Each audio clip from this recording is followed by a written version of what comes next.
പാകിസ്ഥാൻ മുൻ പ്രധാനമന്ത്രി ഇമ്രാൻഖാൻ ജയിലിൽ വളരെ ആരോഗ്യത്തോടെ കഴിയുകയാണെന്ന് പാകിസ്ഥാൻ അധികൃതർ അവകാശപ്പെടുന്നു.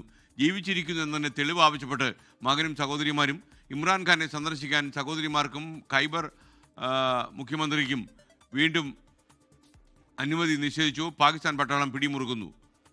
കൂടുതൽ വിവരങ്ങളുമായി P James. James, good morning. അദ്ദേഹം ജീവനോടെ ജെയിംസ്, യഥാർത്ഥത്തിൽ ഈ പാകിസ്ഥാനിൽ നിന്ന് വരുന്ന വാർത്തകളൊക്കെ നമ്മളെ അമ്പരപ്പിക്കുന്നു. ഇമ്രാൻഖാൻ ജയിലിൽ സുരക്ഷിതനായി കഴിയുന്നുവെങ്കിൽ ഇവർക്ക് ബന്ധുക്കൾക്ക് സന്ദർശനത്തിന് അനുമതി കൊടുക്കുന്നതിന് വിരോധമൊന്നുമില്ലല്ലോ. അത് തന്നെയാണ് വലിയ ദുരൂഹത. കാരണം കഴിഞ്ഞ 4 ആഴ്ചയായിട്ട് അദ്ദേഹം എവിടെ അടിയാല ജയിലിലുണ്ടെന്നല്ലാതെ അദ്ദേഹം ജീവിച്ചിരിപ്പുണ്ടോ, മരിച്ചോ, അല്ലെങ്കിൽ വലിയ രീതിയിൽ പ്രശ്നത്തിലാണോ, ഇതൊന്നും ആർക്കും അറിയില്ല.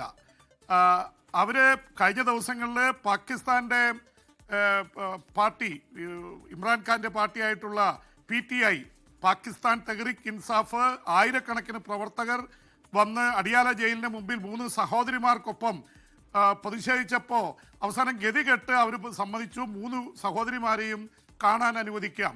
അദ്ദേഹം ആരോഗ്യത്തോടെ ഉണ്ട്. അവിടുത്തെ പ്രതിരോധ മന്ത്രി പറഞ്ഞു, ജയിൽ അധികൃതർ പറഞ്ഞു. പക്ഷേ ഇത് പറഞ്ഞിട്ട് 2 ദിവസമായി, ഇതുവരെ അനുമതി കൊടുത്തിട്ടില്ല. എന്ന് മാത്രമല്ല, ഇപ്പോൾ മകൻ രംഗത്ത് വന്നിരിക്കുന്നു. ഇമ്രാൻഖാന്റെ മകൻ പറയുന്നത്, എൻ്റെ ബാപ്പ ജീവിച്ചിരിപ്പുണ്ട് എന്നുള്ളതിന് നിങ്ങൾ തെളിവ് തരൂ. ഒരു ഫോട്ടോ വേണമെങ്കിൽ എടുത്ത് പുറത്തു വിട്ടാൽ മതിയല്ലോ, ഏറ്റവും ലേറ്റസ്റ്റ് ആയിട്ടൊരു ഫോട്ടോ.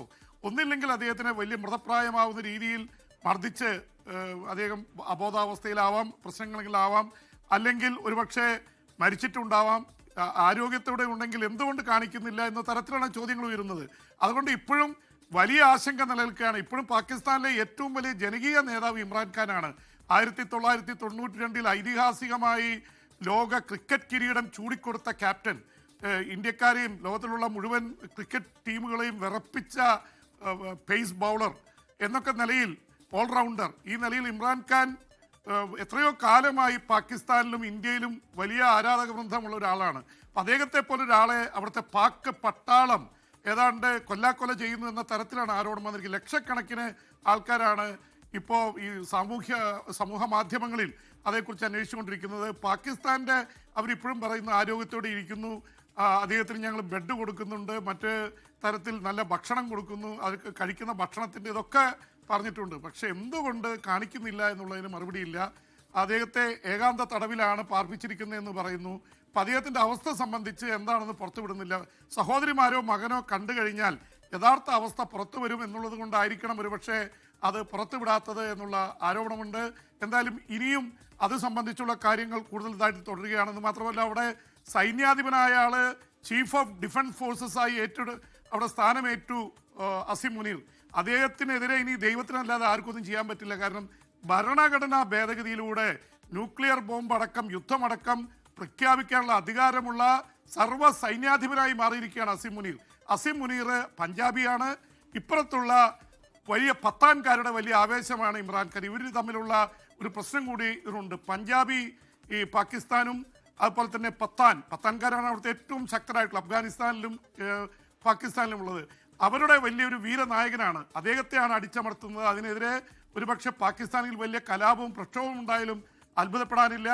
അസീം മുനീർ ഒരുപക്ഷെ പട്ടാള ഭരണം ഏറ്റെടുക്കാനുള്ള തരത്തിലേക്ക് കാര്യങ്ങൾ പോവുകയാണ്. അതിന് തടസ്സമായി നിൽക്കുന്ന ഒരേ ആൾ ജീവിച്ചിരുന്നാൽ അത് ഇമ്രാൻഖാനാണ്. അതുകൊണ്ട് ഇമ്രാൻഖാനെ ഒരു തരത്തിലും ജീവിക്കാൻ അനുവദിക്കില്ല എന്നുള്ള നിലപാടിലാണ്. പക്ഷെ അദ്ദേഹത്തിനെതിരെ അഴിമതി കേസുകളുണ്ട്.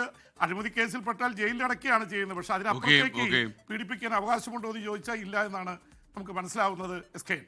ജെയിംസ്, യഥാർത്ഥത്തിൽ ഈ യുക്രൈൻ റഷ്യ യുദ്ധം അവസാനിപ്പിക്കാൻ വേണ്ടി സമാധാന പദ്ധതിയുമായിട്ട് മോസ്കോയിൽ ചെന്നിട്ടുണ്ടല്ലോ ട്രംപിന്റെ ആളുകൾ.